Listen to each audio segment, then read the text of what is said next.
బెంగళూరులోని పరప్పర అగ్రహార జైలులో భద్రపరిచిన తమిళనాడు దివంగత ముఖ్యమంత్రి జయలలితకు చెందిన ఆస్తులు పత్రాలను కోర్టు అధికారులు నిన్న రాష్ట్ర ప్రభుత్వానికి అప్పగించారు.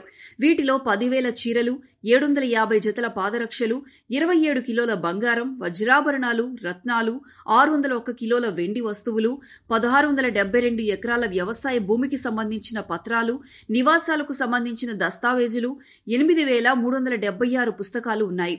వీటిని భారీ భద్రత మధ్య 6 ట్రంకు పెట్టెల్లో తరలించారు. న్యాయమూర్తి హెచ్ఎన్ మోహన్ సమక్షంలో వాటిని అధికారులకు అప్పగించారు. ఆదాయానికి మించి ఆస్తులకు సంబంధించిన కేసు 2004లో తమిళనాడు నుంచి కర్ణాటకకు బదిలీ అయింది. ఈ క్రమంలో అక్కడ జప్తు చేసిన ఆస్తులు పత్రాలను కర్ణాటకకు తరలించి బెంగళూరులోని పరప్పర అగ్రహార జైలులో ఇప్పటి వరకు భద్రపరిచారు. జప్తు చేసిన సమయంలో ఈ ఆస్తుల విలువ 913.14 కోట్లుగా అధికారులు అంచనా వేయగా ఇప్పుడు కనీసం 4,000 కోట్లుగా ఉండొచ్చని తెలుస్తోంది.